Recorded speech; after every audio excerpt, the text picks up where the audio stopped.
Kamya Motors द्वारा बेची गई 1500 गाड़ियों में से 120 की चेचिस नंबर हमारे डेटाबेस से मैच करती है। इन गाड़ियों में से एक भी गाड़ी ऐसी है जो आपको सस्पिशियस लगती है? सर इनमें से एक गाड़ी सुरेश कालरा के नाम से है, जिसे हमारी कंपनी ने ब्लैकलिस्ट कर दिया था।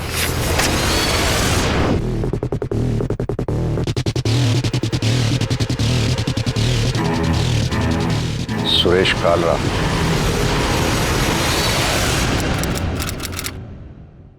Happy birthday to you. Happy birthday dear doctor. Happy birthday to you. अरे हैप्पी बर्थडे डॉक्टर साहब। अरे जन्मदिन मना रहे हो आप तो धूमधाम पे हैं। मैं भी गिफ्ट ले आया हूँ आप खातिर एक। यो देखो बढ़िया है ना, ये लगाओ एकदम हैंडसम बुआ है। डॉक्टर साहब का दूसरा गिफ्ट ले आओ।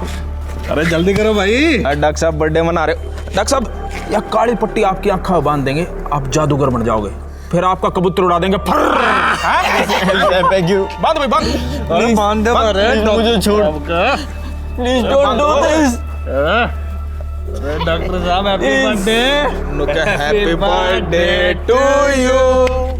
Happy birthday to you. Happy birthday to doctor साहब। Happy birthday to you. Sir ये सुरेश कालरा और उसका छोटा भाई अमित कालरा करीब 1.5 साल पहले हेलो कैब्स की गाड़ियां चलाते थे, लेकिन कंपनी ने उन्हें निकाल दिया था। निकालने की वजह? हमने हेड ऑफिस से डिटेल्स मंगवाई हैं, जैसे ही हमें इन्फॉर्मेशन मिलती है हम आपको अपडेट करते हैं। अमित और सुरेश के नंबर और एड्रेस होंगे आपके पास? जी सर।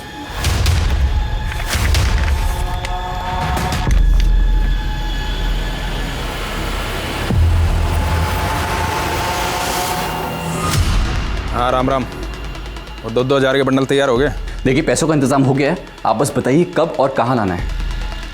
टाइम बुरा होता है ना, ऊँट पे बैठे ना कुत्ता काट लेता है। माफ कीजिएगा मैं समझा नहीं। घना दिमाग ना खर्च करे, पैसे कद और कहाँ देने हैं मैं। आप बस बताइए आपको कब और कहाँ चाहिए। लेकिन बस आप डॉक्टर श्रीधर को कुछ मत कीजिए और उनको छोड़ दीजिए प्लीज। ना पहले पैसे, उसके 4-5 घंटे बाद डॉक्टर पहुँचा दूंगा थारे पास। 4-5 घंटे बाद क्यों? 5 करोड़ है डार्लिंग, गिनने में टाइम तो जाओगा। पैसे कहाँ लाने हैं? घनी जल्दी ना मचाओ है, अगले फोन पे बताऊंगा। सर अमित और सुरेश दोनों का नंबर बंद है, मैंने दोनों नंबर सर्विलेंस पे डलवा दिया है। दोनों का नेटिव एड्रेस हिसार है, अब वहीं चलकर उनकी कोई खबर पता चलेगी। बोलो यादव। सर सुरेश ने अभी अभी भास्कर सब्बरवाल को हिसार से फोन किया था। सर अमित और सुरेश का गांव बनभोरी भी हिसार डिस्ट्रिक्ट में ही पड़ता है। शर्मा ये मैसेज हरियाणा के सभी पुलिस स्टेशन में भेज दो और अपनी एक टीम हिसार के आसपास के एरिया में भेजो, और तुम खुद श्याम सुंदर के गांव बनभोरी जाकर के जानकारी हासिल करो। सर सुरेश कालरा और अमित कालरा अब कहाँ हो सकते हैं, इसका क्लू ढूंढने के लिए पुलिस अब उनके गांव बनभोरी हिसार पहुंची। नाम मतलब उन दोनों का सपूत नहीं, कपूत है दोनों भी। बुढ़ापे में अपनी माँ को छोड़ के चले गए। ये अमित और सुरेश दोनों नोएडा में हेलो कैब चलाते हैं। कहाँ रहते हैं नोएडा में दोनों? सर वो शायद वैशाली में रह रहे थे। वैशाली में कहाँ? सुरेश और अमित से जुड़ी जानकारियां जुटाने के लिए नोएडा पुलिस ने एक टीम उनके गांव बनभोरी में तैनात कर दी थी। वहीं एक टीम वैशाली गाजियाबाद में उस पते पर पहुंची जहां अमित और सुरेश किराए पर रह रहे थे।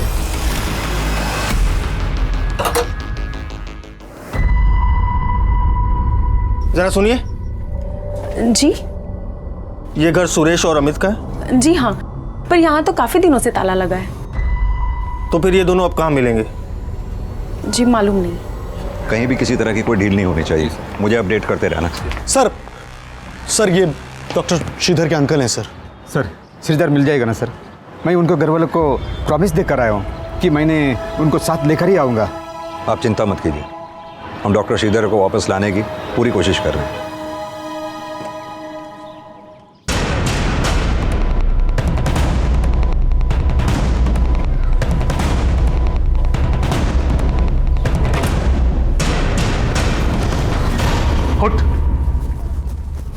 भाई मुझे मामला ठीक ना लग रहा है, यहाँ रुकना खतरे से खाली ना है। 10 मिनट में अपना सामान समेट और निकलो यहाँ से।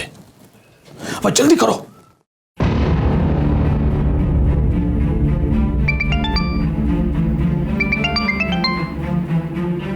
बोलो शर्मा। सर हेड ऑफिस के इंफॉर्मेशन के मुताबिक उन्होंने काफी हेराफेरी और उल्टे सीधे काम किए थे। कैसी हेराफेरी करते थे दोनों? सर, हमें एक लेडी कस्टमर ने कंप्लेंट की थी कि सुरेश ने उनके साथ मिसबिहेव किया था।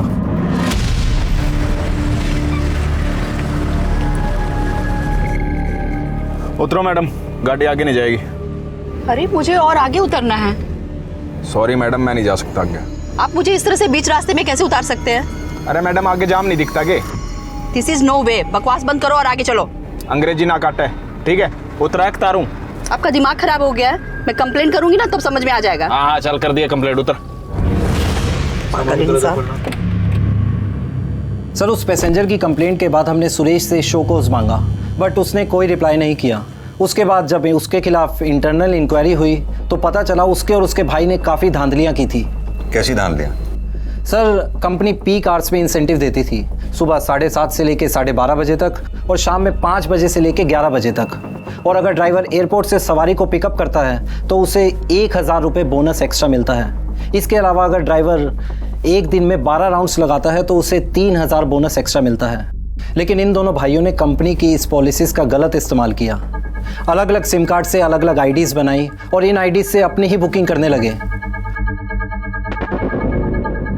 और बिना किसी पैसेंजर को बिठाए रैंडम राइड शो करने लगे। और सर, इन सब चीज़ों से हमें पता चला उन्होंने पैसों की बहुत सारी धांधलेबाजी की थी, इसीलिए हमने उन्हें कंपनी से निकाल दिया और ब्लैकलिस्ट कर दिया। कहीं ऐसा तो नहीं अमित और सुरेश ने ये किडनैपिंग हेलो कैब से बदला लेने के लिए की हो? सुरेश कालरा और अमित कालरा, ये उन 6 किडनैपर्स में से 2 नाम थे जिन्होंने हेलो कैब से अपना बदला लेने के लिए 12 अगस्त की रात को उनके किसी एक कस्टमर को किडनैप करने की प्लानिंग की थी और फिर उस प्लानिंग को अंजाम तक भी पहुंचा दिया। हेलो सर जी, हेलो कैब बुक की थी आपने? कर दूंगी। सारा लुकाई समझ रखा है। प्लीज मेरा मदद करेगी, he is hitting me, please मदद करेगी। और इस कस्टमर डॉक्टर श्रीधर की जान बख्शने के लिए उन्होंने हेलो कैब से 5 करोड़ की फिरौती की मांग की। इन अपराधियों की पहचान सामने आने के बाद पुलिस अब इन किडनैपर्स तक पहुंचने का और डॉक्टर श्रीधर को सही सलामत बचाने का रोड मैप तैयार करने में जुट गई। सर, ये सुरेश और अमित जिस घर में रहा करते थे वहाँ से अमित के दूसरे नंबर के बारे में पता चला। मैंने वो नंबर चेक किया। वो नंबर उन जगहों पे एक्टिव था जहाँ से श्रीधर के फ़ोन से कॉल आए थे। हम डॉक्टर श्रीधर बावड़े नाम में क्या रखा है? It's a mistake. तुम लोगों ने गलती की। वाटर, पानी, प्लीज। क्या वो नंबर अभी भी एक्टिव है? सर, 5 घंटे पहले तक वो नंबर हिसार में एक्टिव था, फिर वो नंबर बंद हो गया। मैंने उस नंबर को सर्विलेंस पर डलवा दिया है। सर, एक बात और पता चली, ये सुरेश शादीशुदा है, बीवी का मायका है रोहतक में। ये अमित का नया नंबर सर्विलेंस पर डालो, तब तक हम सुरेश की बीवी से मिलते हैं। जी सर।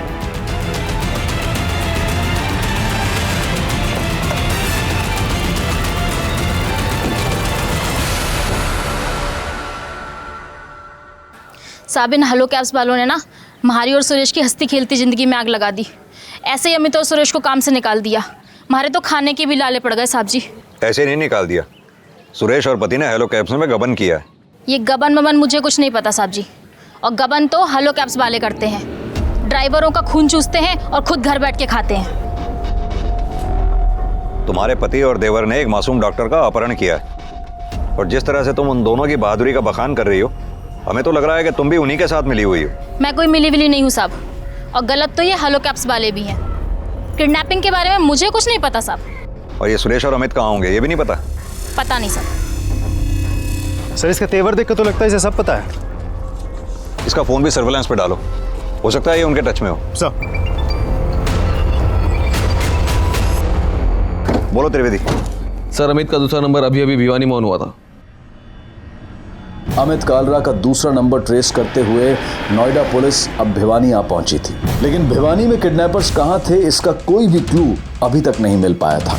अरे एक बार बॉर्डर क्रॉस करके राजस्थान पहुंच गए ना, सब ठीक हो जाएगा। शर्मा, अमित का फोन इसी एरिया में एक्टिव था ना? जी सर। तो लोकल पुलिस को यहाँ। शर्मा, एक मिनट, ये गाड़ी वही है ना 154 जे? ये सर, वही ड्राइवर वही है।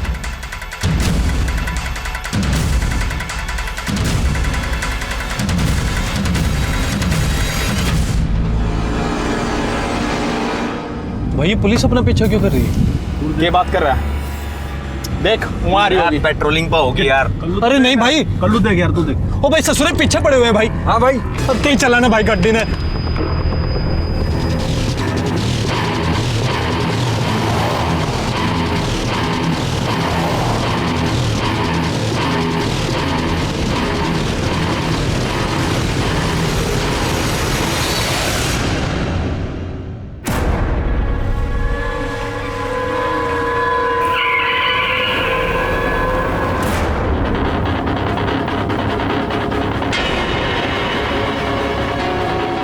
आप सुंदर, चारों तरफ से गिर गए हो, बाहर आ जाओ हाथ ऊपर करके।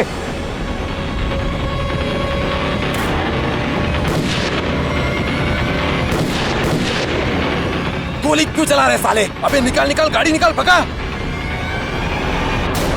फटाफट उसके पीछे लो, निकल गाड़ी।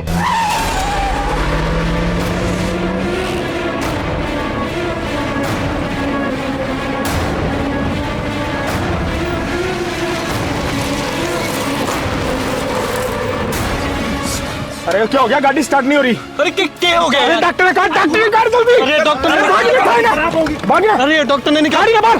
अरे पकड़। पीछे ले, पीछे ले, पीछे ले, जल्दी अंदर ले।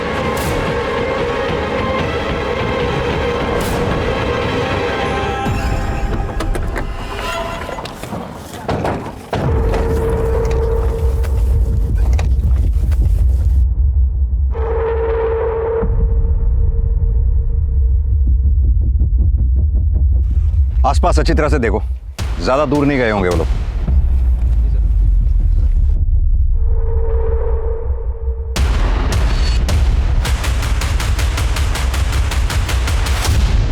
कई कोशिशों के बावजूद किडनैपर्स पुलिस को चकमा देकर भागने में कामयाब हो गए, लेकिन मौका वारदात पर वो हेलो कैब बरामद कर ली गई जिसमें डॉक्टर श्रीधर की किडनैपिंग की गई थी। पुलिस किडनैपर की तलाश में लगातार अपना प्रयास कर रही थी, लेकिन उन्हें यह भी डर था कि कहीं किडनैपर डॉक्टर श्रीधर को मार न दे। सुरेश और अमित के कॉल रिकॉर्ड्स खंगाले जा रहे थे, लेकिन फिलहाल किडनैपर कहां छुपा है इसकी कोई भी लीड पुलिस को अब तक नहीं मिल पाई थी।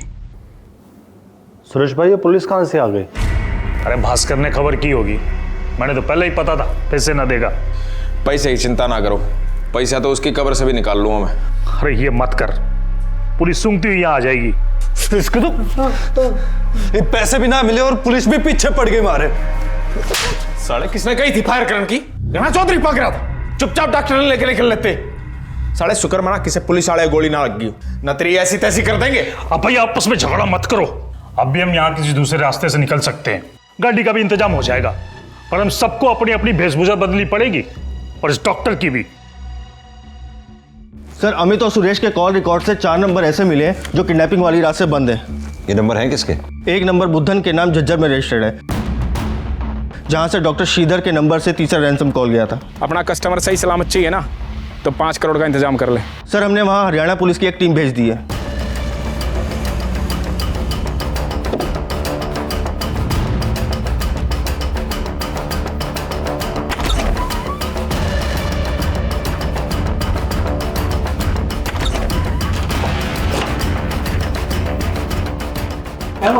कोई नहीं सर, यहाँ पर कोई नहीं है। और दूसरा नंबर विक्रम राठी के नाम रेवाड़ी में रजिस्टर्ड है, जहां से डॉक्टर श्रीधर के नंबर से चौथा रैंसम कॉल गया था।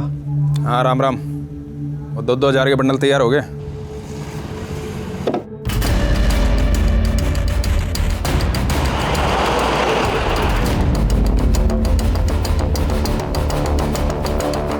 सर, तीसरा नंबर जयंत के नाम भिवानी के मीरपुर में रजिस्टर्ड है, जहां वो लोग हेलो कैब छोड़ के भागे थे वहीं पास ही में उसका खेत है। डॉक्टर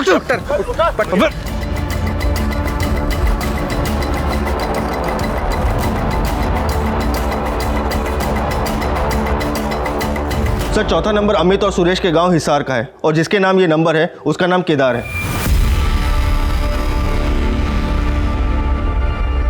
सुरेश कालरा और अमित कालरा के बाद पुलिस ने उन सभी किडनैपर्स को आइडेंटिफाई कर लिया जिन्होंने डॉक्टर श्रीधर की किडनैपिंग को अंजाम दिया था, लेकिन वो किडनैपर्स इस वक्त कहां हैं ये पता लगाना अब भी बाकी था। बोल बम बम बम, बोल बम बम बम। बोल बम बम बम बोल बम बम बम बोल बम बम बम बोल बम बम बम बोल बम बम बम बोल बम बम बम बोल बम बम बम बोल बम बम बम बोल बम बम बम बोल बम बम बम बोल बम। ओ भाई साहब कहाँ जा रहे हो? कुलदीप तो है नहीं घर पे, किससे मिलना है तुमको? अरे भाई कुलदीप भाई ने चाबी दी है। भाई हम लोग तो कवड़िया लोग हैं, थोड़ा आराम करेंगे फिर आगे बढ़ जाएंगे। जय भोलेनाथ। जय भोलेनाथ।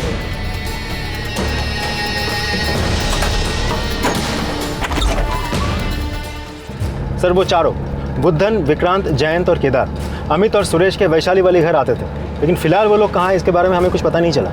इन चारों के कॉल रिकॉर्ड अच्छे से चेक करो, पता करो इन सब के नंबर में क्या कोई ऐसा कॉमन नंबर है जो हमें उन तक पहुंचा सके। सर किडनैपर्स तक पहुंचने के लिए पुलिस को जल्द ही एक अहम लीड मिली।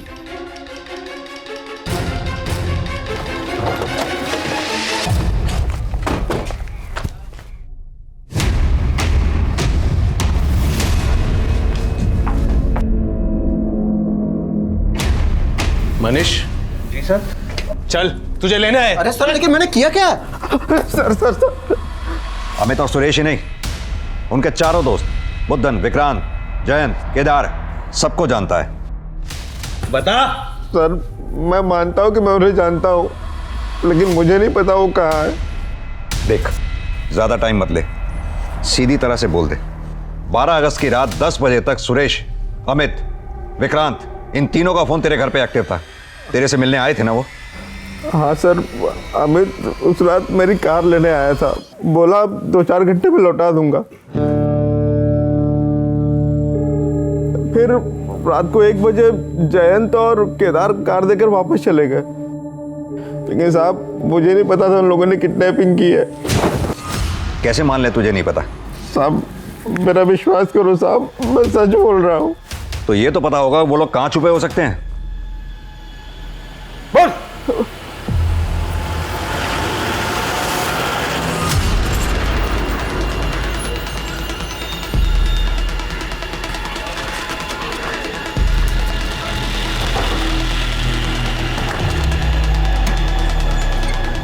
भाई गांव में पुलिस आई है भाई। ये बात कर रहे हैं, पुलिस 3:30 पहुंच गई।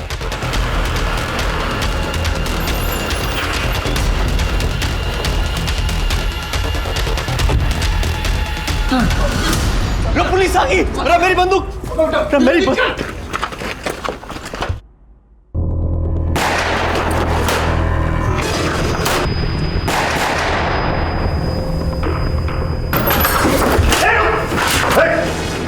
पकड़ राजन, तू आगे देख, इसे मैं देखता हूँ।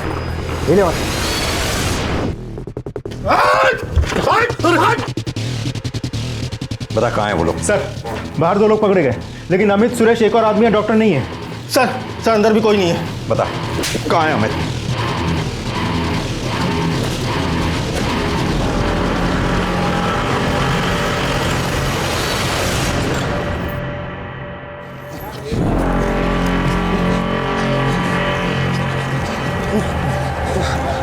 ओ भाई पुलिस तो कुत्ते की तरह अपने पीछे पड़ गई, अब क्या करेंगे? वो देख सामने भी खड़ी है। शर्मा, आगे बोल बम की टोली जा रही है, उन लोगों ने भी कावड़िया के कपड़े पहने हैं ना? Yes sir. देखो जरा ध्यान से। बम बम बोल बम बम बम बोल बम बम बम बोल बम बम बम बोल बम बम बम बोल बम बम बम बोल बम बम बम बोल बम बम बम बोल बम बम बम बोल बम बम बम बोल बम बम बम। 1 मिनट रोको, जरा रोको। बम बम।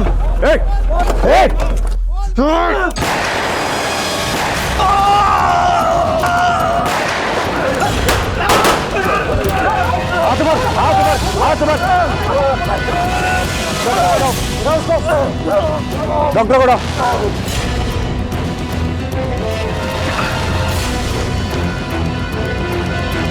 Doctor Shridhar, are you fine? Thank you sir, you help me. 14 दिन की लगातार कोशिशों के बाद आखिरकार नोएडा पुलिस डॉक्टर श्रीधर को सही सलामत बचाने में सफल हो गई।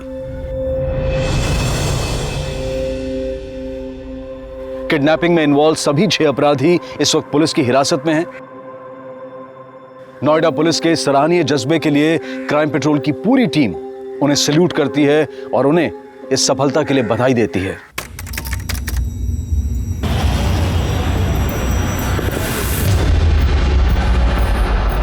तमाम सबूतों और गवाहों को मद्देनजर रखते हुए यह अदालत अभियुक्त श्रीकांत चौबे उम्र 16 साल पुत्र नीलेश चौबे, अभियुक्त मुक्ति देशमुख उम्र 16 साल पुत्र शशिकांत देशमुख को आईपीसी की धारा 393 और 307 के तहत दोषी पाती है और उम्र कैद की सजा सुनाती है। इसके साथ अभियुक्त प्रबल बोर्डे उम्र 16 साल पुत्र वामन बोर्डे, अभियुक्त रघु आप्टे उम्र 16 साल पुत्र विश्वास आप्टे को हत्या की साजिश, चोरी और सबूतों का नष्ट करने का दोषी पाती है और आईपीसी की धारा 302, 120 बी और 393 के तहत सजाए मौत का हुक्म देती है। Hang till death.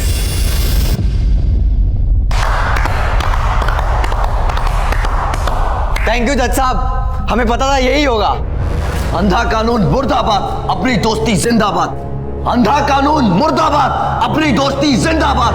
अंधा कानून मुर्दाबाद, अपनी दोस्ती जिंदाबाद। अंधा कानून मुर्दाबाद, अपनी दोस्ती जिंदाबाद। अंधा कानून मुर्दाबाद, अपनी दोस्ती जिंदाबाद। अंधा कानून मुर्दाबाद, अपनी दोस्ती जिंदाबाद। अंधा कानून मुर्दाबाद, अपनी दोस्ती जिंदाबाद। अंधा कानून मुर्दाबाद, अपनी दोस्ती जिंदाबाद। अंधा कानून मुर्दाबाद।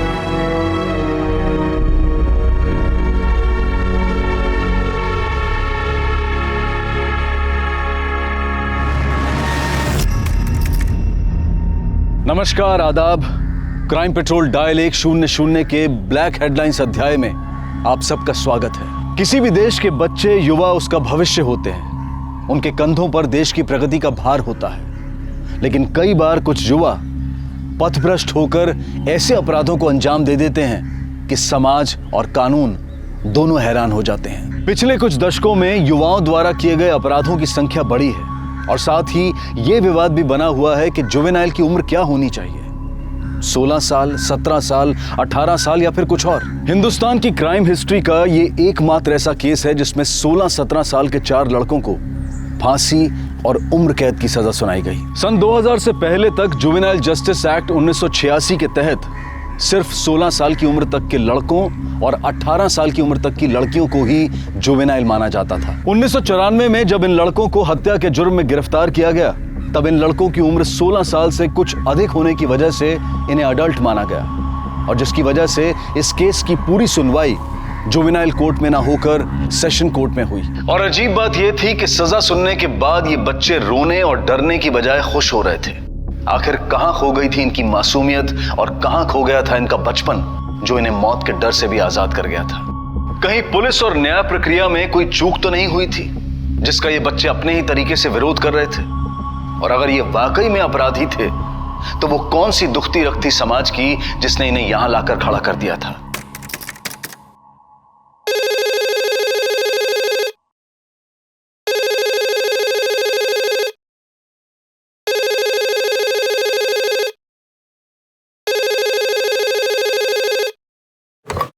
Hello, Borivali police station.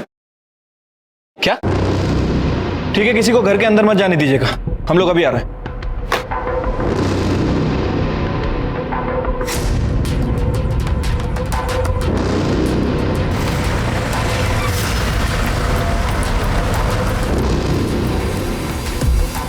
Sir, मैंने कॉल किया था आपको।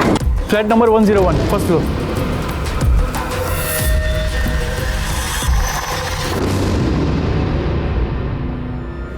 खोलो उसे फटाफट, हॉस्पिटल लेके जाओ।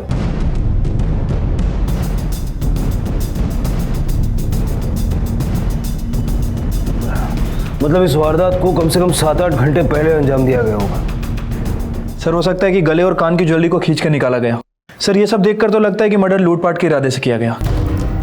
कदम इरादा चाहे जो भी हो, इतना तो तय है कि इस तरह से 4 लोगों को काबू करके बांधना किसी एक के बस का नहीं। कम से कम 3-4 लोग या उससे ज्यादा लोग इस वारदात में शामिल हैं। वो कौन थे और कितने थे? सुनाओ सर, बॉडीज को पोस्टमार्टम के लिए भेजो। Okay sir.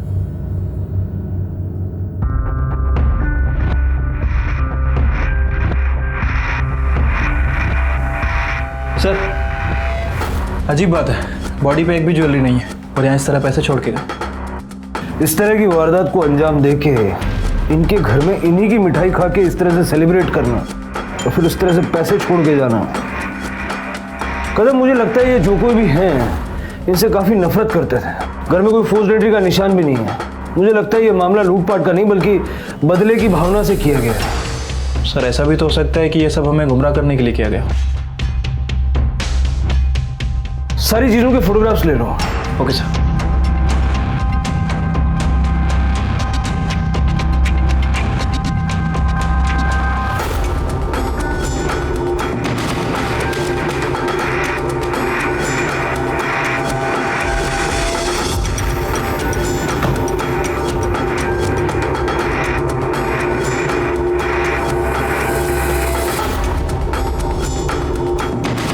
नॉर्मल है यहाँ सब कुछ।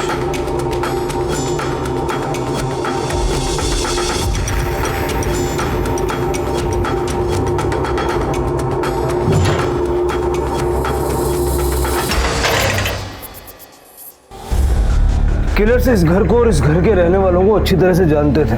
उन्हें पता था कि पैसा और ज्वेलरी इसी कमरे में मिलेगा और शायद इसीलिए उन्होंने दूसरे किसी कमरे को छेड़ा तक नहीं।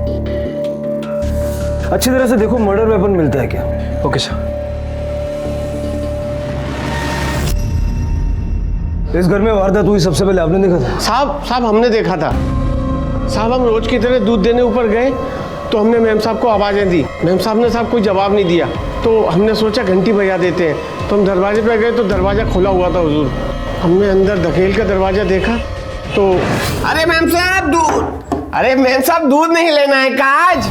सर मैं उनके ऊपर वाले फ्लैट में ही रहता हूँ सर। आपके नीचे वाले घर में 3 लोगों को इतना टॉर्चर किया गया, उनका मर्डर हो गया, आपने कोई आवाज़ कोई शोर सुना? नहीं सर, कोई शोर सुनाई नहीं दिया, कुछ पता ही नहीं चला। इतना बड़ा कांड इतना चुप से कैसा हो गया ये तो प्रबल ही बता सकता है। भगवान का शुक्र है कि प्रबल बच गया। सर पूरे घर को अच्छे से छान मारा लेकिन कहीं कोई मर्डर वेपन नहीं मिला। अगर इस क्राइम से रिलेटेड कोई भी जानकारी मिलती है या कुछ याद आता है सबसे पहले हमें बताइए। जी सर। जी सर।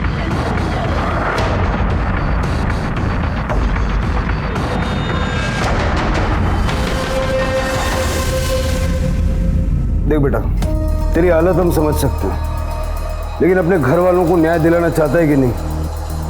चल फिर बता, ये कब हुआ और कैसे हुआ? सर कल रात को मैं अपना रूम बंद करके पढ़ाई कर रहा था। कितने बजे? 8 बजे के आसपास। सर ये साल 10th का बोर्ड है मेरा, तो एग्ज़ाम्स की तैयारी कर रहा था मैं। तभी पहले डोरबेल बजे। आई की गर्दन पर हथियार रखे हुए थे, उनके बाद कई हथियार थे जैसे तलवार चाकू सब, और दूसरे आदमी ने आई का मुंह बंद कर रखा था। कितने लोग थे? 3 आदमी थे। फिर क्या हुआ? मुझे देखते ही एक आदमी मेरे पास आया और उसने मेरा मुंह दबा दिया। मैंने उसके हाथ पे जोर से काटा और उसने मुझे बहुत तेज मारा और मैं गिर गया सर। और उसने मुझे शर्ट से उठाया, उसके बाद आई से पूछा कि कैश और ज्वेलरी कहाँ है, और फिर डोरबेल बजी। डोरबेल बजने की आवाज़ कितने बजे हुई? कोई 1.5 घंटे बाद, मतलब 9:30 बजे के आसपास। उसके बाद क्या हुआ? सुदीप बाबू आए और उन्होंने उन्हें भी मारा और हमारे साथ बांध दिया। फिर उनमें से एक आदमी बोला कि भूख लगी है। फिर वो लोग किचन की तरफ चले गए। फिर डोरबेल बजी तो वो लोग हॉल में आए और फिर सबको मार डाला। तो तुम कैसे बच गए? वो लोग मुझे भी मारने ही जा रहे थे, तभी नीचे से 3-4 गाड़ियों की आवाज़ आई और वो लोग फिर भागने लगे और एक आदमी ने भागते भागते मेरे सर पे बहुत तेज से डंडा मारा और मैं बेहोश हो गया। तुमने उन 3 लोगों की शक्लें देखी थी ना? पहचानते हो कौन थे वो लोग? पहले कभी देखा था उनको? नहीं सर, पहले कभी नहीं देखा। शक्लें तो याद होंगी ना? हमले सर स्केच आर्टिस्ट को बुलवा के इससे डिस्क्रिप्शन लेके स्केच बनाओ। सर स्केच तो मैं भी बना सकता हूँ। अजीब बात है, कातिलों ने घर के 3 लोगों को मार दिया और इसे जिंदा छोड़ दिया, वो भी तब जब वो जानते थे कि इसने तीनों की शक्लें देखी हैं। और इतने शातिर लोग बस इस बात से डर के भाग गए कि उन्हें रोड पर कुछ गाड़ियों की आवाज़ सुनाई दी। सर अगर वो वाकई गाड़ियों की आवाज़ सुनकर भागे होंगे तो सर गाड़ियों की आवाज़ तो उससे पहले ज़्यादा आ रही होगी। अगर उनका मकसद सिर्फ लूटपाट करना था तो प्रबल और उसकी माँ को मारकर वो लोग 9 साढ़े 9 तक भाग सकते थे, कि वो जानते थे कि घर में कहाँ क्या रखा है। अगर लूटपाट के साथ साथ मर्डर भी उनका मकसद था तो तब भी उनके पास काफ़ी टाइम था। प्रबल के बाप के 12 बजे आने के बाद उसे मारकर 12:30 तक वो लोग भाग सकते थे। फिर ऐसी सूरत में 2:30 बजे तक वहीं रुके रहने का क्या मतलब हो सकता है? सर मुझे लगता है कि प्रबल हमसे कुछ ना कुछ जरूर छुपा रहा है। कदम, जरा आस पड़ोस में पता करो ये प्रबल लड़का कैसा है, और इस रस्सी के बारे में भी पता करो, कहाँ से और किसने खरीदी। रस्सी नई सी लग रही है, हो सकता है कि इन्हीं दिनों में खरीदी गई हो। Okay sir.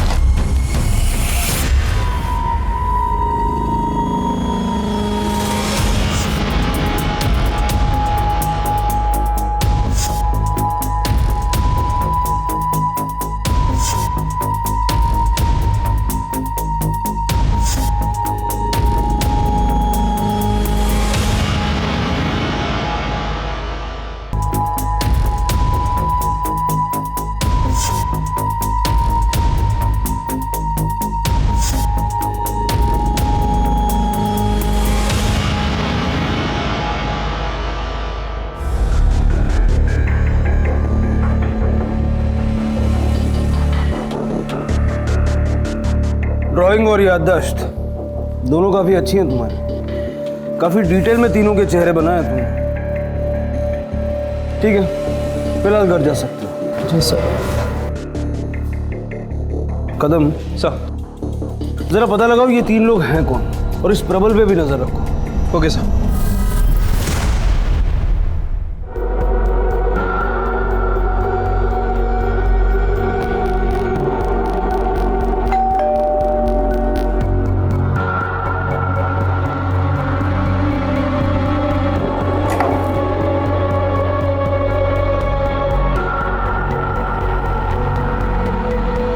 ये लो, खाना है, खा लेना और ध्यान रखना अपना। मैं निकलती हूँ। अगर पापा को पता चल गया मैं यहाँ हूँ तो गुस्सा हो जाएंगे।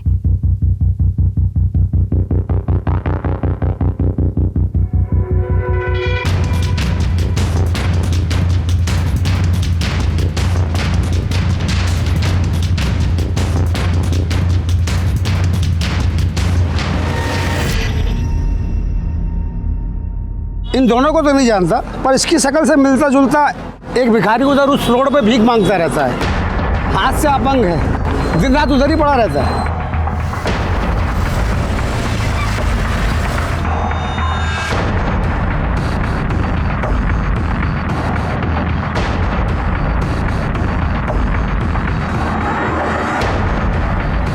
भाई साहब नमस्कार, इन रस्सियों को जानते हैं? हाँ सर, ये मेरी दुकान की रस्सी है। अच्छा, इन तीनों को जानते हैं? इन तीनों में से किसी ने खरीदी थी ये रस्सी? नहीं सर, मैं इनको नहीं पहचानता, और इनमें से किसी ने रस्सी नहीं खरीदी है। देखिए, याद करने की कोशिश कीजिए, ये 3-4 दिन पुरानी बात है। आखिर इतनी सारी रस्सियाँ कौन खरीद सकता है आपके यहाँ से? हाँ सर, 2-4 दिन पहले एक लड़का आया था, उसी ने रस्सियाँ खरीदी थी। बोला था स्कूल वालों ने मंगाया है। पता नहीं सर स्कूल वाले भी क्या करते हैं। क्या यही था वो? नहीं सर, ये नहीं था सर। 2:30 बजे तो इंसान सो ही जाता है ना। हाँ, कोई शोरगुल हो जाए तो आँख खुल जाती है, मगर मैंने कोई गाड़ी की आवाज़ नहीं सुनी सर। प्रबल कैसा लड़का है? बहुत अच्छा सर, एकदम सीधा साधा। आज की जनरेशन में ऐसा लड़का मिलना मुश्किल है। गली में भी उसके 1-2 ही दोस्त है सर, रघु, मुक्ति, श्रीकांत वगैरह। वो भी उसके स्कूल में ही पढ़ते हैं, उन्हीं के साथ घूमता है, नहीं तो पढ़ते रहता है सर। उसकी ड्राइंग बहुत अच्छी है। प्रबल की फैमिली का माहौल कैसा था? मतलब किसी के आपस में या किसी बाहर वाले से कोई दुश्मनी वगैरह? सर वो प्रबल वामन की दूसरी बीवी का बेटा है। बीवी क्या बोलेंगे, उसने कभी वामन से शादी तो की नहीं। पहले वामन इधर ही रहता था, वैजंती भाभी और सुदीप के साथ। फिर इन लोग को छोड़ के वो औरत के पास चला गया था दादर, वहाँ वो प्रबल हुआ। प्रबल जब 8 साल का था सर, तब वो औरत को छोड़ के और प्रबल को लेके वापस से वैजंती भाभी के पास आया। आपको ये सब कैसे पता? सर वामन ने बताया। तो वामन ने कभी ये बताया कि प्रबल की माँ दादर में कहाँ रहती है? नहीं सर, वो तो वामन को भी नहीं पता था सर। एक बार उसने मुझे बताया था कि वो औरत कैरेक्टर की सही नहीं थी, तो अभी तो शायद उसने भी किसी से शादी करके घर बसा लिया होगा। पर सर एक बात है, वामन और वैजयंती भाभी प्रबल को प्यार बहुत करते थे, दोनों उसकी चिंता बहुत करते थे।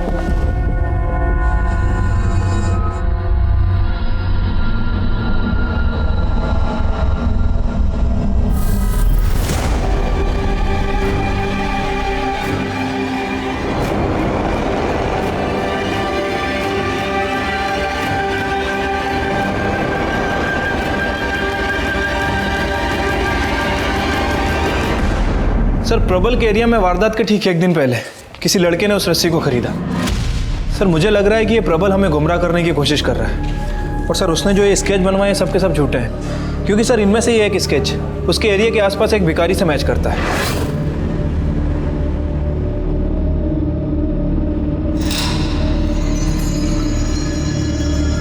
और बाकी के 2 स्केच हैं, इनका हमारे पास कोई डिटेल नहीं है। मैंने पड़ोसी आसपास के लोगों इन सभी से पूछताछ की, लेकिन किसी ने इन्हें आइडेंटिफाई नहीं किया।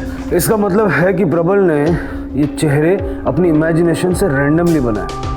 वैसे ये भी पता चला है कि प्रबल वैजयंती का सौतेला बेटा है। वामन ने प्रबल की माँ से कभी शादी की ही नहीं, वो उसकी नाजायज औलाद है। सर ये सुदीप, वैजयंती और वामन, इन तीनों की पोस्टमार्टम रिपोर्ट के हिसाब से तीनों की मौत रात को 11 से 1 के बीच हुई है। सुदीप और वैमन का गला घोटने की कोशिश की गई, लेकिन उनकी मौत 3 अलग अलग किस्म के धारदार हथियार से हुई है, जो कि चाकू, तलवार और कोयता हो सकते हैं। तीनों के साथ हाथापाई हुई है और वैजयंती की मौत सिर्फ गला घोटने की वजह से हुई। सर प्रबल बोर्डे की कॉलोनी के पास एक प्लॉट में इसमें हथियार मिले।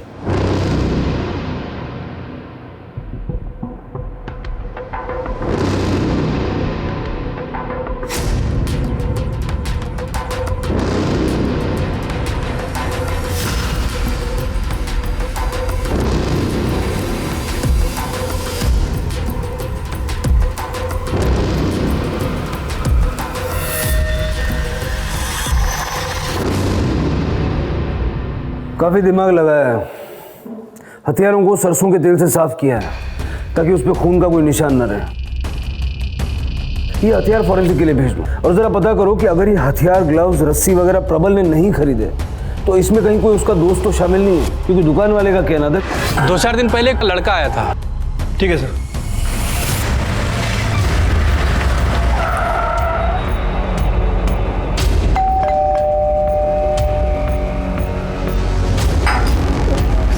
क्या हुआ साहब? वही तो पता लगा रहा। प्रबल तुम्हारा दोस्त है ना? हाँ सर। 22 सितंबर को रात को 8 बजे से लेकर देर रात 3 बजे तक कहाँ थे तुम? सर उस दिन तो ये रघु और श्रीकांत के साथ वीरेन के घर पढ़ाई करने गया था। वो क्या इस साल बोर्ड के एग्जाम चल रहे हैं ना, तो बच्चे लोग सब वीरेन के घर चला। साहब आप बेकार में शक कर रहे हो, वो लोग हमेशा वीरेन के वहाँ पढ़ने जाते थे और मुझे अच्छी तरह से याद है कि वो लोग उस दिन भी वहीं पढ़ने गए थे। साहब मेरा बच्चा आवारा नहीं है साहब, वो लोग दोस्त लोग हैं, ऐसा क्यों करेंगे साहब? साहब वो बच्चे पढ़ने लिखने वाले बच्चे हैं साहब।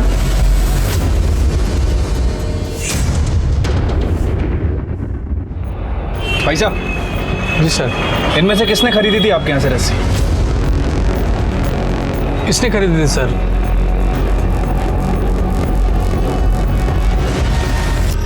सर उस रस्सी खरीदने वाले लड़के की पहचान हो गई है। सर प्रबल के दोस्त रघु आप्टे ने वो रस्सी खरीदी थी।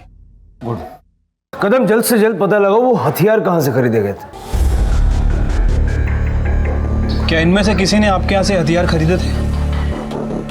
जी इन दोनों ने एक तलवार और एक गुप्ती खरीदी थी, पर हम इसे हथियार के तौर पर नहीं बेचते हैं। आप चाहें तो देख सकते हैं। नवीन एक तलवार देना।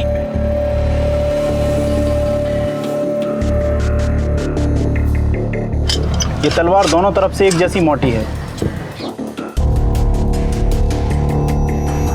हाँ लेकिन उनके पास जो हथियार था वो काफी धारदार था।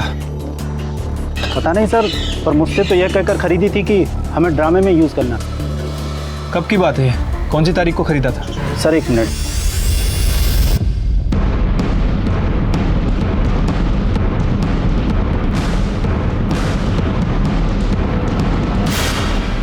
भाई साहब। हाँ साहब। इन्हें पहचानते हैं? इनमें से किसी दो ने आपके यहाँ पे तलवार और गुप्ती में धार लगवाई थी। साहब वो दो नहीं 3 थे। इसको धार करके दो। इस पे धार क्यों लगानी है? तेरे को काटने के लिए। अरे मजाक कर रहे हैं दादा, ड्रामे में तलवार लगेगी ना, और पेड़ काटने का सीन है, इससे पेड़ कटेगा नहीं, तो इसीलिए धार चाहिए।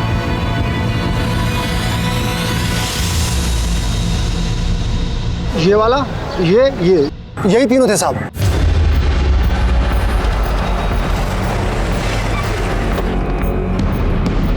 निकालो बाहर इसे। चलो।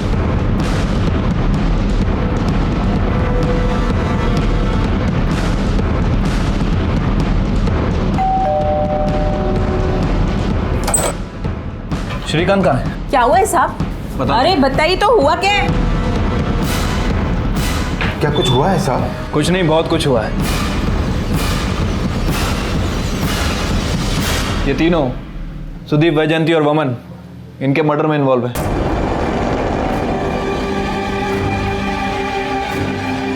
हम इन तीनों को पुलिस स्टेशन ले जाने आए। फट्टू, मुझे पता है तू गद्दार निकलेगा। सर।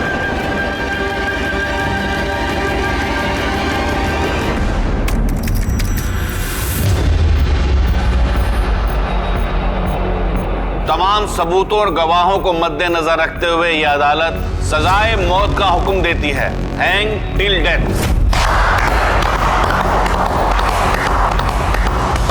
थैंक यू जज साहब, हमें पता था यही होगा। अंधा कानून मुर्दाबाद, अपनी दोस्ती जिंदाबाद। अंधा कानून मुर्दाबाद, अपनी दोस्ती जिंदाबाद। अंधा कानून मुर्दाबाद, अपनी दोस्ती जिंदाबाद। अंधा कानून मुर्दाबाद, अपनी दोस्ती जिंदाबाद। अंधा कानून मुर्दाबाद, अपनी दोस्ती जिंदाबाद। अपराध को कितने भी शातिर दिमाग से अंजाम दिया जाए, लेकिन गुनाह अपनी गवाही देने के लिए खुद उठ खड़ा होता है। फिर ये तो 16 साल के नाबालिग बच्चे थे, लेकिन इन्होंने एक ऐसे जघन्य अपराध को अंजाम दिया था कि जिसे सुनकर ही रूह कांप जाए। लेकिन अपने किए पर इन्हें कोई अफसोस नहीं था। कैसे और क्यों इनकी मासूमियत इतनी विभत्स हो गई थी? ये केस पुलिस के लिए बहुत चुनौतीपूर्ण होने वाला था, क्योंकि ये कोई सामान्य हत्या या लूटपाट का केस नहीं था। आगे अभी बहुत कुछ होना बाकी था। जिन हथियारों से तुमने वो मर्डर किए थे वो हमने बरामद कर लिया। अब बचने का, अपनी सजा कम करवाने का सिर्फ एक रास्ता है, अपना जुर्म कबूल कर लो। बोलो, क्यों मारा तुमने प्रबल की फैमिली को? क्या फायदा था तुम्हारा इसमें? अपने परिवार वालों को मारने के लिए प्रबल ने क्या डील की थी तुमसे? देखो, कम से कम 10 साल के लिए अंदर जाओगे, और जो सरकारी गवाह बनेगा उसकी सजा माफ। लेकिन सरकारी गवाह कोई एक ही बन सकता है। अब अगर ये चांस निकल गया तो सर मैंने किसी को नहीं मारा सर, मैं इस केस में भी इन्वॉल्व नहीं हूँ सर। मैं तो प्रबल के घर से मैं अपने घर चला गया था सर, मेरा इस केस से कुछ लेना देना नहीं है। तुम्हारी ये जो गुंडागर्दी है ना, 2 मिनट में तुम्हारे जेब में डाल दूंगा। 3 मर्डर किए, मामूली बात नहीं है। चुपचाप यहीं खड़ा रहो, समझे? कदम सब प्रबल को उठा लो।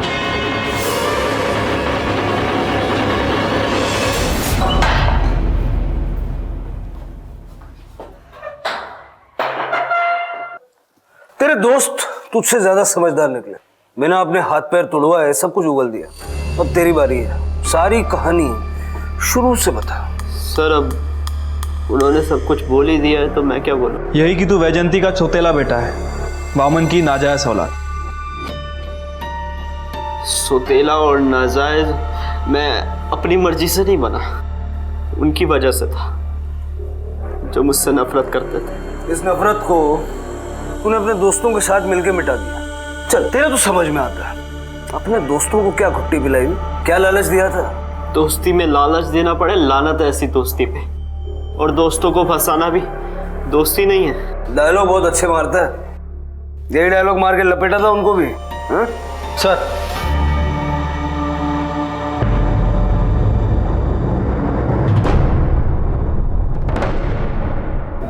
May I come in, sir? आओ बैठो। टिफिन लाई हूँ उसके लिए। जी।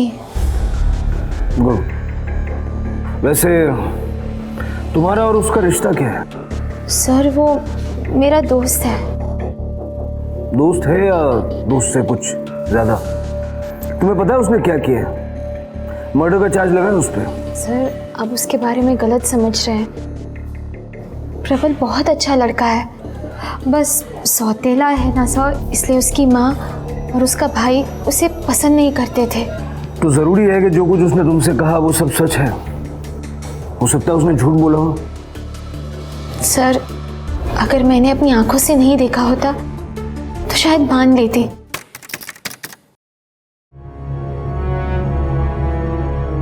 प्रबल तो स्कूल क्यों नहीं आया, यहाँ क्यों बैठा है? अरे प्रबल क्या हुआ? तो किसी प्रॉब्लम में है? क्या हुआ प्रबल, बोल ना। हाँ क्या हुआ? सर जब प्रबल ने मुझे बताया कि वो कैसे जला, मेरी तो रूह कांप गई। बाबा देखो ना, आई ने फिर से मेरे को पुराने संदीप बाबू के कपड़े दे दिए। संदीप बाबू को हाथ बार नए कपड़े। मुझे हर बार पुराने क्यों? क्योंकि तेरी शक्ल ही मनहूस है। अपने बड़े भाई के कपड़े पहनने में शर्म आती है तुझे? क्या खराब है इन कपड़ों में? मैं जैसे तो है। भगवान मुझे ही पुराने क्यों? नए कपड़े चाहिए तुझे? ये ले। उसका घाव देखकर तो मेरी आंखों में आंसू आ गए। अगर आप भी उसका घाव देखते ना सर, तो आप उसके बारे में कभी ऐसा नहीं सोचते।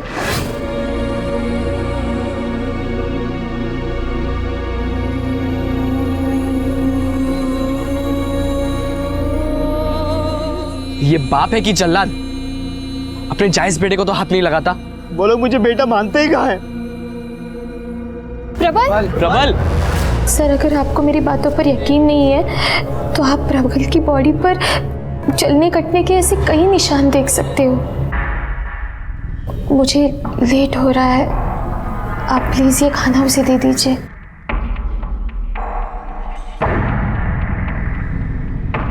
कदम सर ये टिफिन साइड में रख दो, उसे यहीं का खाना दो। Okay sir.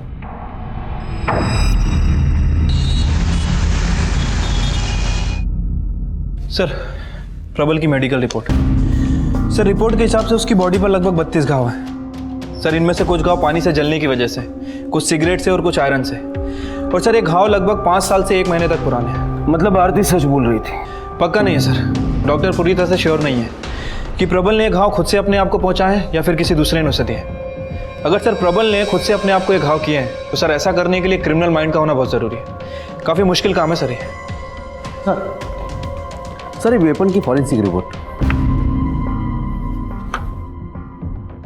फॉरेंसिक रिपोर्ट के हिसाब से हथियारों पे कहीं कोई ब्लड ट्रेसेस नहीं मिले, लेकिन इतना तय है कि वामन की फैमिली की हत्या ऐसे ही हथियारों से की गई है। हथियारों के साथ जो हमें ग्लव्स मिले थे, उन पर जो ब्लड सैंपल्स मिले वो वामन और सुदीप के ब्लड सैंपल से मैच कर रहे हैं। सर मुझे लगता है कि इन सब का मास्टरमाइंड प्रबल ही है। सर वो अपने दोस्तों को बचाने की कोशिश भी कर रहा है। बड़े भाई के पुराने कपड़े बना करे आयन से जला दिया, फिर जो शुरू हुआ, कभी सिगरेट लगा दी, कभी रेजर से मार दिया, खोलता वो पानी फेंक दिया। आम बात हो गई थी ये सब। तेरे बॉडी पे कहीं भी कोई भी ऐसे मार्क नहीं है जो तू खुद नहीं बना सकता, जहाँ तेरा हाथ नहीं पहुँचता। सुतेला होना शक जायज है। अपनी औलाद होती तो शक की जगह हमदर्दी जता रहे होते आप। मेरे बाप ने मुझे मेरी माँ से अलग कर दिया, कभी मिलने नहीं दिया, तो ये भी नहीं पता कि वो जिंदा है या मर गई। तो तूने सोचा कि तेरी अपनी माँ तो है नहीं और ये लोग तेरे अपने नहीं है, तो इनकी प्रॉपर्टी क्यों ना तेरी अपनी हो जाए? प्रॉपर्टी के लिए मारना होता तो कब का मार देता। फिर किस लिए मारा? शिंदे सर इसे भी इसके दोस्तों के पास ले जाओ। अब ये सब साथ में मिलकर बताएंगे कि ये मर्डर इन्होंने क्यों किया। कदम सर इसके परिवार में कोई है सगा सौतेला, कोई बचा है? हाँ सर, वैजंती की माँ है।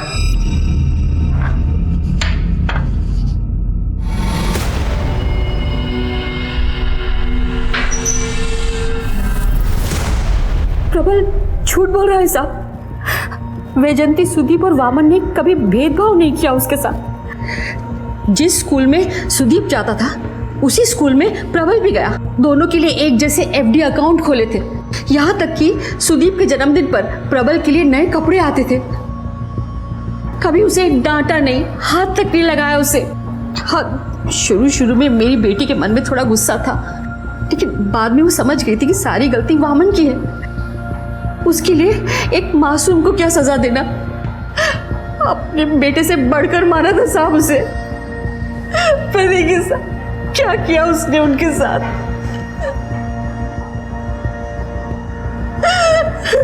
सब कुछ खत्म हो गया साहब। हम पूरी कोशिश करेंगे कि मुजरिम को कड़ी से कड़ी सजा हो। थैंक गॉड यार तू आ गया, अब हम सब साथ में हैं।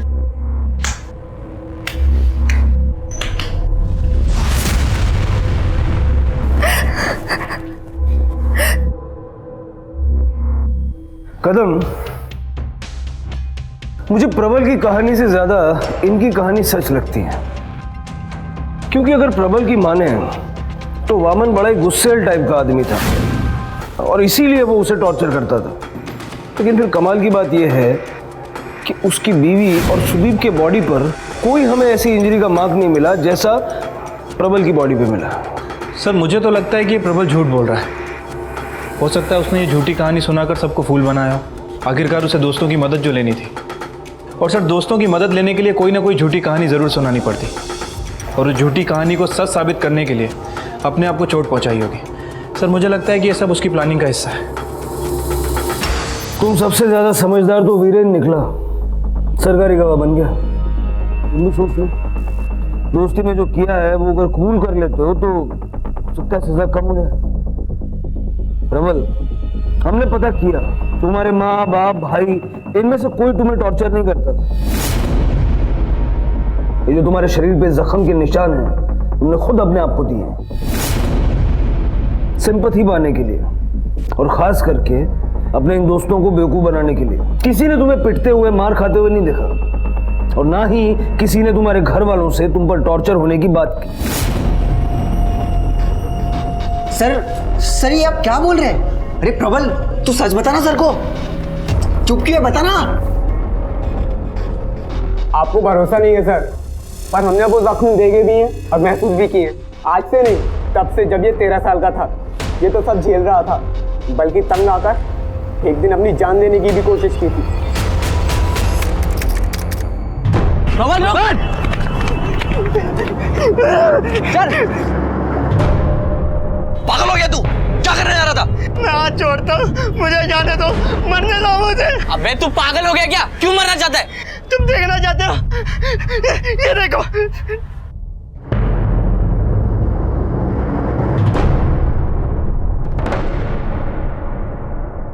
क्या हुआ?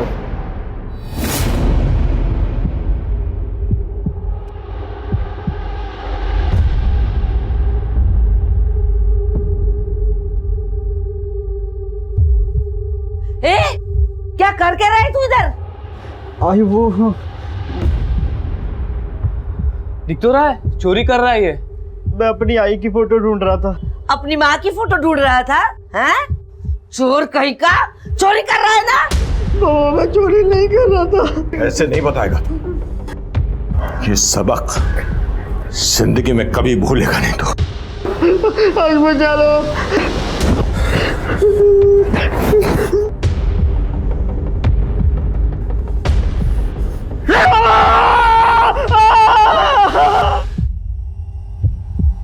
सर उसके जख्म से खून बहते हुए हमने देखा था, और वो आखिरी जख्म था। उस दिन के बाद हमने प्लानिंग करके तैयारी शुरू कर दी।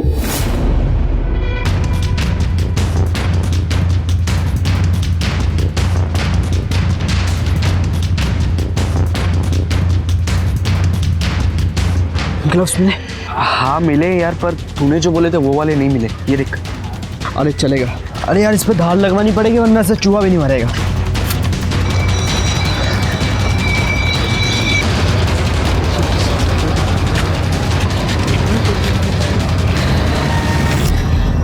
चलो। अरे सुनो ना, हमें इस लफड़े में नहीं पड़ना चाहिए। उपाय करने के लिए मैं रेडी हूँ, पर ये तरीका गलत है। मैं इसमें तुम लोगों का साथ नहीं दे सकता। मैं जा रहा हूँ भाई, ये ले ले तू। मैं जा रहा हूँ। देखा, कमीना गिरगिट की तरह रंग बदल लिया। कहीं से जाके बक गया तो? यार वीरेन ठीक कह रहा है, वो मेरा प्रॉब्लम है, तुम्हें इस लफड़े में नहीं पड़ना चाहिए। और जितना बुरा मेरे साथ हुआ है ना, उससे बुरा क्या होने वाला है। देख यार, अब तो बहुत सह लिया। हम दोस्तों के होते हुए तू रोज मार नहीं खाएगा।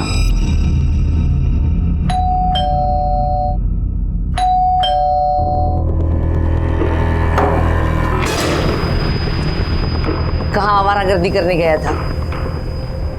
तुम लोगों ने मुझे नर्क से निकालकर नई जिंदगी दी है। अरे खुशी की तो बात है, मिठाई बनती है कि नहीं? हाँ हाँ बनती है। अरे हाँ यार, अभी लाता हूँ।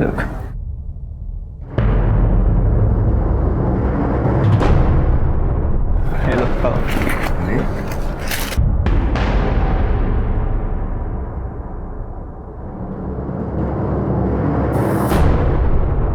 यार खुशी हमारी और मिठाई उसके पैसों की। गलत किया हमने, नहीं खानी चाहिए थी ये मिठाई हमें। तो जितना खाया उसका पैसे रख देते हैं, हिसाब बराबर। हाँ हाँ ये ठीक है। हो गया सब? हाँ सब खाली हो गया। चल सही है। श्रीकांत तू ये लूट का सामान लेकर निकल। चल, और तुम दोनों मेरे साथ चलो। इन चारों की उम्र बेशक कच्ची थी, लेकिन गुनाह को अंजाम देने का तरीका सधा हुआ था, इतना कि पुलिस भी हैरान थी। 1994 में हुआ यह अपराध सुर्खियों में था, हर किसी की जुबान पर था, जिसे देखो इसी की चर्चा कर रहा था। और यह चर्चा अगले पड़ाव पर तब पहुंची जब 1997 में इसे रेयरेस्ट ऑफ रेयर मानते हुए अदालत ने रघु और प्रबल को मौत की सजा सुनाई और श्रीकांत और मुक्ति को उम्र कैद की। यह अपने आप में एक मिसाल थी, क्योंकि इससे पहले इस उम्र के बच्चों को कभी मौत की सजा नहीं दी गई थी, बल्कि इस उम्र के बच्चों के प्रति अदालत नरमी का रवैया रखती है, लेकिन इस केस में सख्ती बरती गई थी। तमाम सबूतों और गवाहों को मद्देनजर रखते हुए यह अदालत अभियुक्त श्रीकांत चौबे उम्र 16 साल पुत्र नीलेश चौबे, अभियुक्त मुक्ति देशमुख उम्र 16 साल पुत्र शशिकांत देशमुख को आईपीसी की धारा 393 और 307 के तहत दोषी पाती है और उम्र कैद की सजा सुनाती है। इसके साथ अभियुक्त प्रबल बोर्डे उम्र 16 साल पुत्र वामन बोर्डे, अभियुक्त रघु आप्टे उम्र 16 साल पुत्र विश्वास आप्टे को हत्या की साजिश, चोरी और सबूतों का नष्ट करने का दोषी पाती है और आईपीसी की धारा 302, 120 बी और 393 के तहत सजाए मौत का हुक्म देती है, हैंग टिल डेथ।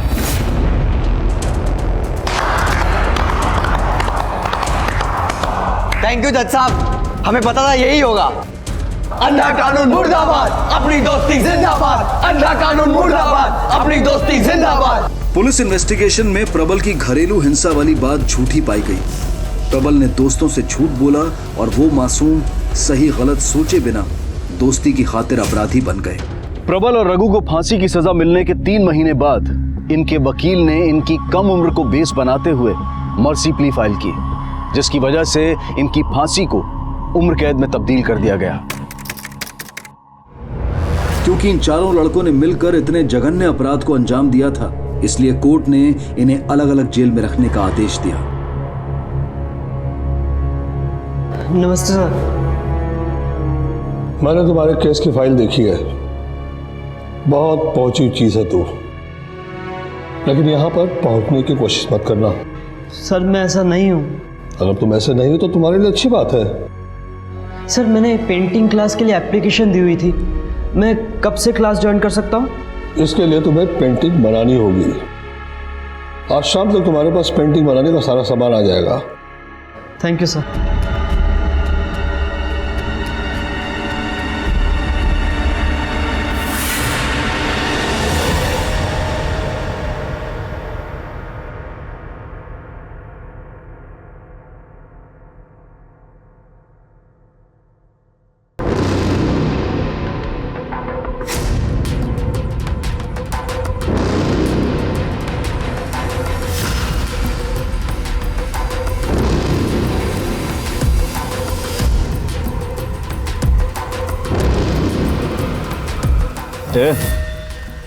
नया है क्या तू?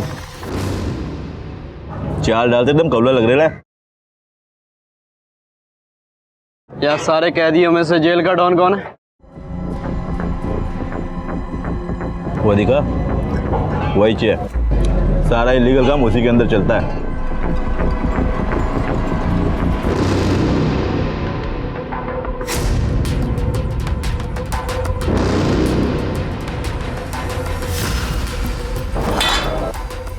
नमस्ते भाई,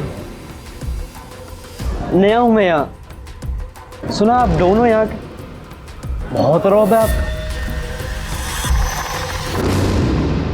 तू यहाँ पे भाई बनने आया क्या? बनने की जरूरत नहीं है, मैं हूँ। बस इतना बताने आया हूँ, मेरे रास्ते मत आना।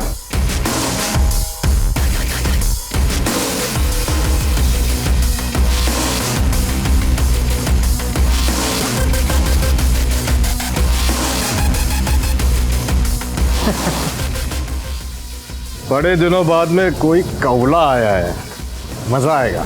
हाँ, इसकी चाल तो देखो, बड़ी मस्त है।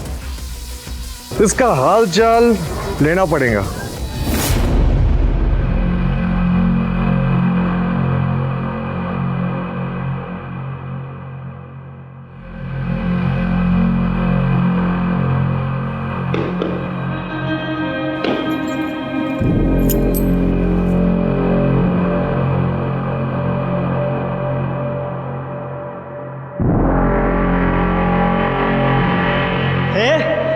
हेगड़ी किसको दिखा रहा है?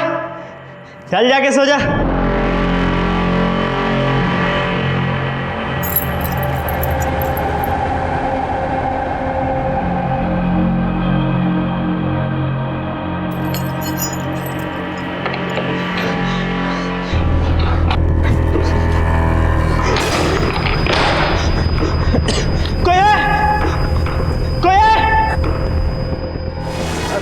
मैं हूं ना तेरे लिए मेरी जान। हाँ?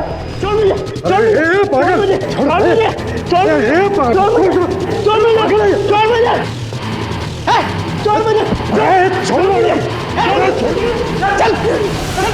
तू आत्महत्या करने क्यों जा रहा था? सर वो मेरे साथ जो करने जा रहा था, उससे अच्छा तो आत्महत्या करना। प्रबल ने भाई सिंह पर मॉलेस्टेशन और रेप की कोशिश का आरोप लगाया था और इसके बाद सारे कैदी उससे खुद ही दूर रहने लगे थे। वो समझ गए थे कि बच्चा दिखने वाला ये लड़का असल में बहुत शातिर है, लेकिन इस दोहरे चेहरे के पीछे का असल सच क्या था ये तो प्रबल ही जानता था। तुम्हारी पेंटिंग की बहुत तारीफ हुई है, खास करके वो बुद्धा वाली पेंटिंग तो 8,000 में बिक भी गई है। ये बहुत अच्छी बात है कि तुमने अपने अंदर के कलाकार को मरने नहीं दिया। सर ये सब आपकी वजह से हुआ है। Thank you so much sir. सभी उसके कला के प्रशंसक थे। उसके हुनर का अंदाजा इस बात से लगाया जा सकता है कि उस वक्त में भी उसकी पेंटिंग 8,000 में बिकी थी। ना सिर्फ पेंटर बल्कि वो एक अच्छा मूर्तिकार भी था। उसकी इन खूबियों ने जेलर खानविलकर का दिल जीत लिया था, लेकिन क्या वो वाकई में सिर्फ अपनी कला का प्रदर्शन कर रहा था? सर ये क्या? ये phone, mobile phone. Mobile phone? No connection, no झंझट। तुम कहीं भी हो अपने घर में लैंडलाइन पर बात कर सकते हो। देखा बनाने वाले ने क्या चीज बनाई है। इससे मैं 1 मिनट उससे बात कर सकता हूँ क्या? वैसे ये अलाउड तो नहीं है, लेकिन तुम एक कलाकार आदमी हो इसलिए मैं तुमको मना भी नहीं कर सकता। बोलो नंबर बोलो। Thank you sir.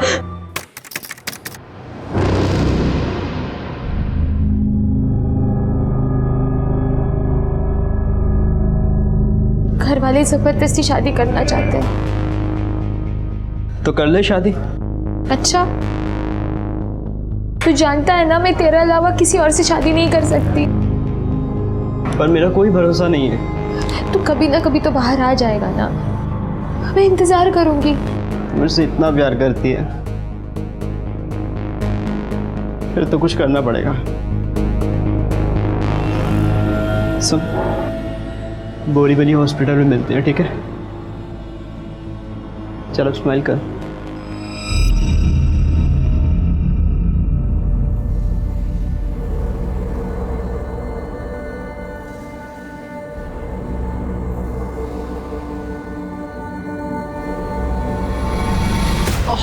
क्या हुआ हैं?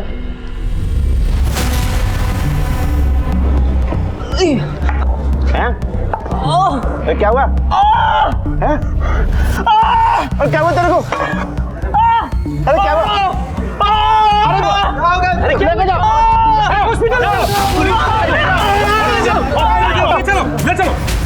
चलो। नाबालिग प्रबल अब अडल्ट हो चुका था। कम से कम अपने बर्ताव में उसने इतनी भलाई और नरमी दिखाई थी कि जेलर और सारा स्टाफ उसके चंगुल में फंस चुका था। इन सब की अनदेखी करते हुए प्रबल द्वारा यह कहानी किसी और ही मोड़ पर जाने वाली थी। प्रबल इतना शातिर हो गया था कि यह कहना मुश्किल था कि वो अब क्या करने वाला है।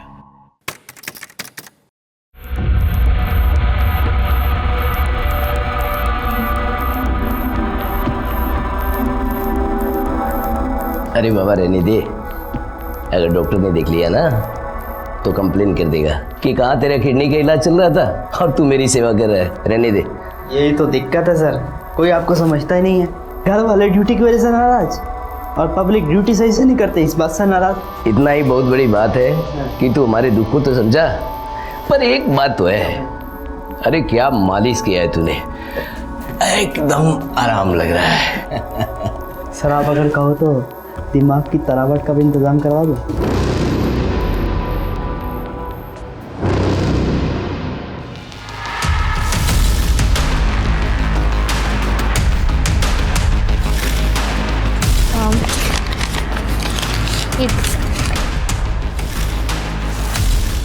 तीन बियर किसके लिए चाहिए? वो बाबा के लिए चाहिए, उन्होंने ही लिख के दिया है।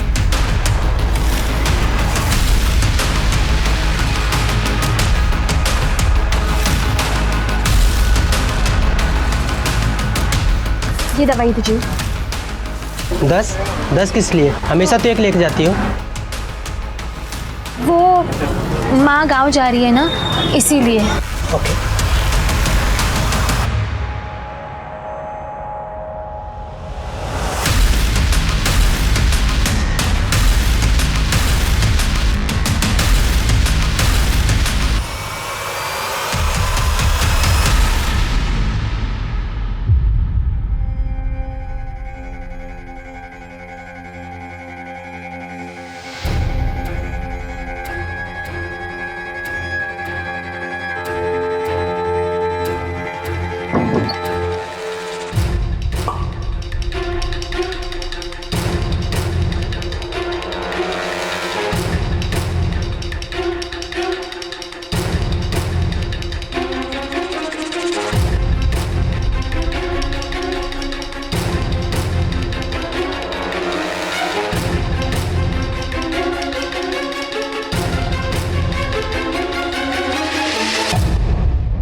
हेलो, क्या तुम देखो आसपास कहीं मिलते हैं क्या, और हॉस्पिटल पे नजर रखना।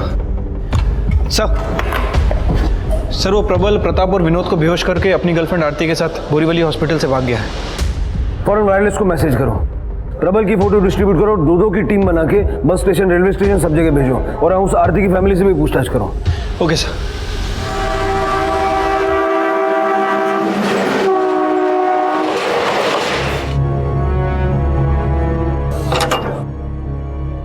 आ गया तू? मैसेज मिला तेरा इंतजार कर रहा था। आजा अंदर आजा। क्या रे, तू तो अकेला आने वाला था ना? यार तू हम लोगों का बचपन का फ्रेंड है, और ऐसा तो है नहीं कि तू आरती को जानता नहीं है।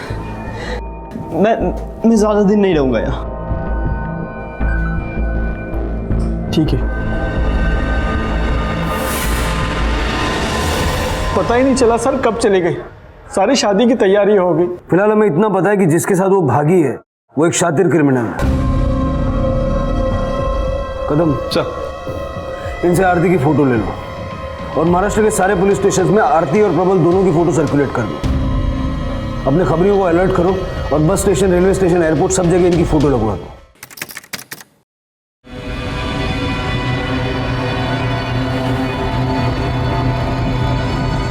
ये ले बड़ा पाव। प्रबल, हम कब तक ऐसे समीर के घर बोझ बन के रहेंगे? तू नहीं तो मैं तो कुछ काम कर ही सकती हूँ ना। लोगों के घर झाड़ू पोछा ही कर देती हूँ। ऐसा सोचना भी मत, क्योंकि पुलिस अब सिर्फ मुझे नहीं तुम्हें भी ढूंढ रही होगी। एक आइडिया है मेरे पास।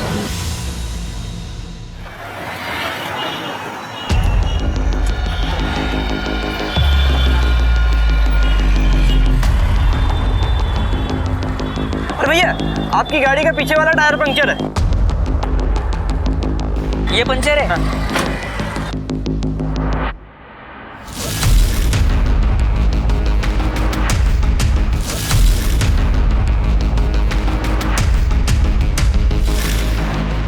क्या हुआ तो है? ये टायर किधर पंचर है? ये दिख रहा है टायर पंचर है।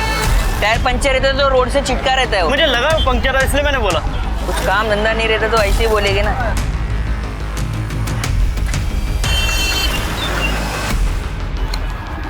काम हो गया?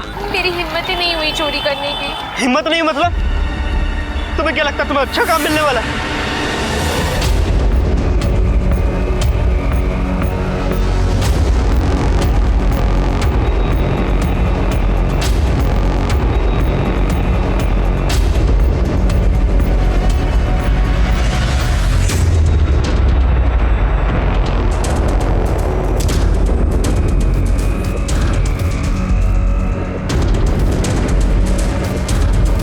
भैया, आपकी गाड़ी का पिछला टायर पंक्चर है।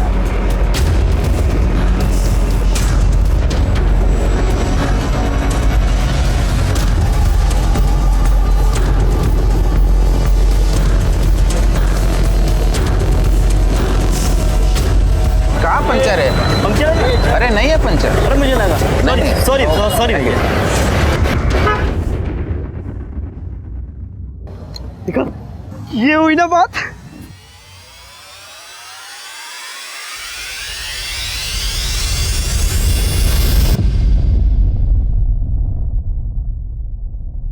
तुम्हें ठीक से याद है यही दोनों थे? हाँ सर, मुझे याद है यही दोनों थे। कुछ अर्जेंट मेल करता था उन्हें। मैंने कहा आईडी लेकर आओ, तो उन्होंने कहा आईडी गाड़ी में रखा है, ला कर देते हैं। मेल करके गए और आईडी लेकर वापस ही नहीं आए। कदम, साइबर सेल से कांटेक्ट करो, पता करो उसने जिस कंप्यूटर पे मेल किया था उसका आईपी एड्रेस क्या है। Okay sir.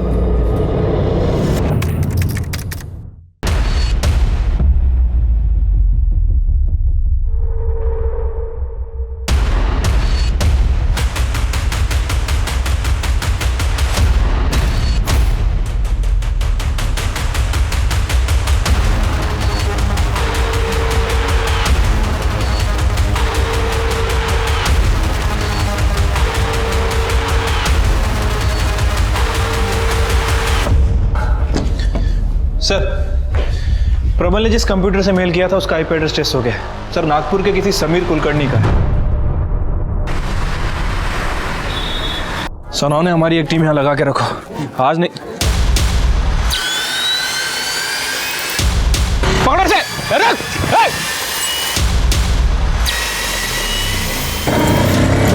सावंत, ये बाइक का नंबर वायरलेस पे अपडेट करो। और जहां भी मिले वहां रुकने को बोलो। क्विक। मासूम बच्चे से प्रबल एक पेशेवर क्रिमिनल बन चुका था। उसके पेशेवर होने का सबूत यह था कि मुंबई पुलिस उसे ढूंढ रही थी, ये वो जानता था।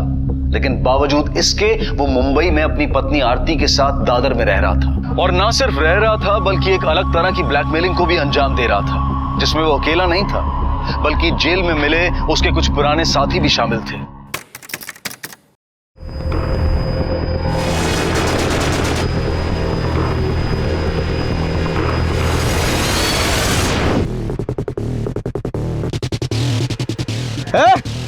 क्या कर रहे हो? चलो, चलो सालों को। इधर आओ। इधर आओ। चलो यार, आओ, लाइन में आओ, लाइन में आओ। यहाँ आओ सारे। घर वाले सोच रहे होंगे कि बच्चे स्कूल में गए हैं और तुम ये कांड कर रहे हो। हम कुछ भी करें, आपको क्या? आप कौन होते हैं हमको बोलने वाले? ए शाणे, inspector Ajit Kadam. Constable Archana Shinde. Sir sir sir sir sorry sir. सुनो, इन सब की फोटो लो, रजिस्टर पे नाम एड्रेस लो, इनका आईडी लो सबकी।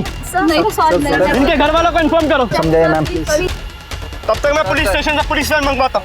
Sir please sir. Ma'am please. नाम बताओ अपना। Ma'am please.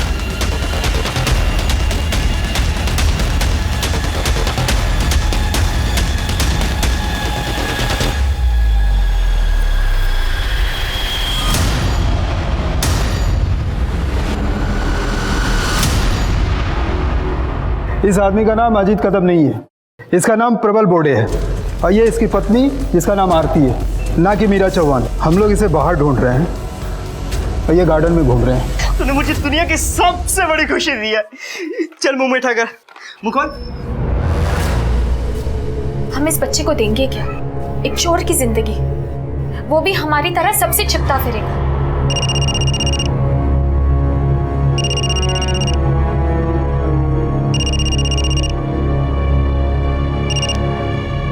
हेलो, तुम लोग फटाफट घर से निकलो। पुलिस ने तुंडा, श्याम और राजू को गिरफ्तार कर लिया है। लगता है कोई खबर लगी है।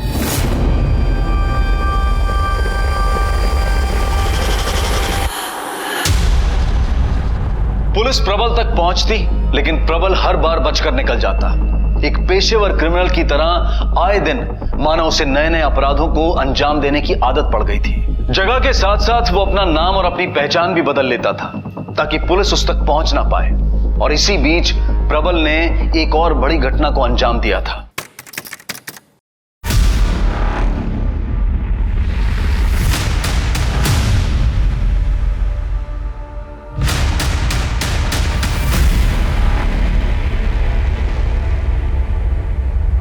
जी, एक रूम चाहिए। कितने घंटे के लिए? 1 घंटे के लिए। और वो आईडी का तो कोई सीन नहीं है ना? अगर तुम आईडी वाले होते तो यहाँ नहीं आते। 1 घंटे का 2000। 2000 देना जरा इन्हें 2000।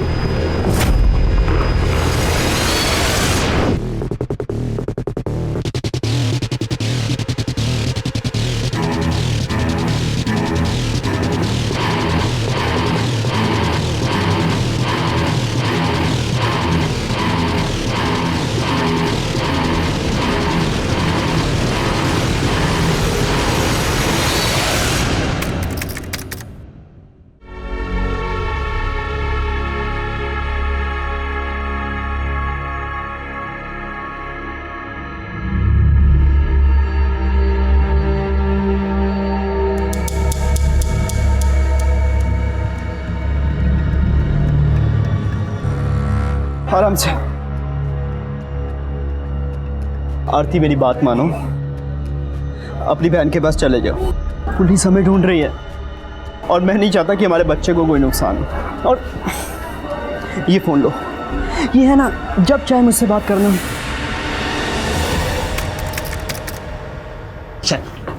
चल। क्या हुआ? क्या किया इसने? सर, मार्केट में चोरी करते हुए पकड़ा गया। अच्छा खासा जवान आदमी, चोरी करते हुए शर्म नहीं आती? क्या नाम है तेरा? अब्दुल शेख। प्रबल बोर्डे अब्दुल शेख बनकर चोरी के इल्जाम में पकड़ा गया।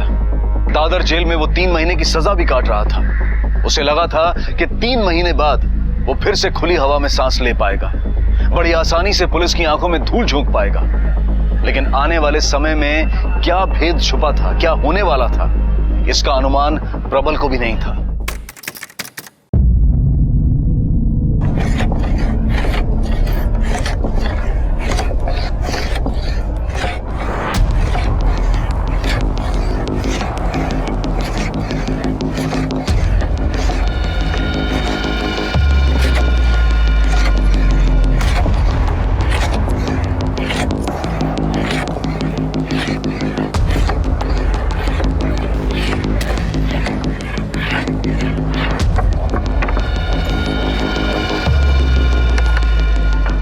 चोरी की सजा काट रहा। क्या नाम है तेरा?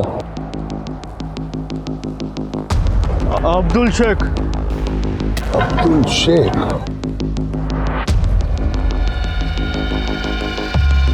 सच में बहुत बड़ा कलाकार निकला, लेकिन इतना बड़ा भी कलाकार नहीं है। मैं तुझे अच्छी तरह से पहचानता हूं। तो अब्दुल शेख नहीं बल्कि प्रबल बोर्डे है। सन 2000 से पहले तक 16 साल से कम उम्र के बच्चे जुवेनाइल लॉ के तहत आते थे, लेकिन सन 2000 में भारत सरकार ने जुवेनाइल लॉ में बदलाव करके इसकी उम्र 2 साल से बढ़ाकर 16 से 18 कर दी। प्रबल और उसके दोस्तों के वकील ने इस नए कानून के आधार पर हाई कोर्ट में सजा कम करने की अपील की, जिसके बाद 2010 में कोर्ट ने सभी को बरी कर दिया। लेकिन प्रबल की आपराधिक मानसिकता और व्यवहार नहीं बदला और 2011 में उसे फिर से अरेस्ट किया गया। फिलहाल वो जेल में अपनी सजा काट रहा है। आज जुवेनाइल क्राइम देश के सामने एक बड़ी समस्या है।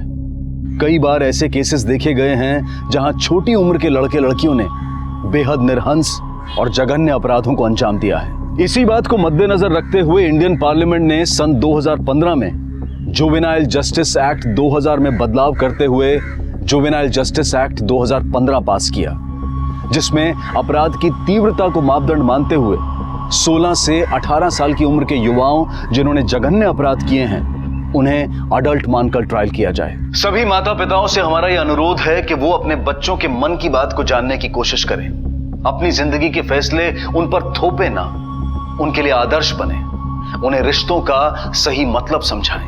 अब मैं अनूप सोनी आपसे विदा लेता हूं, फिर मुलाकात होगी अगले एपिसोड में एक और चौंका देने वाले केस के साथ।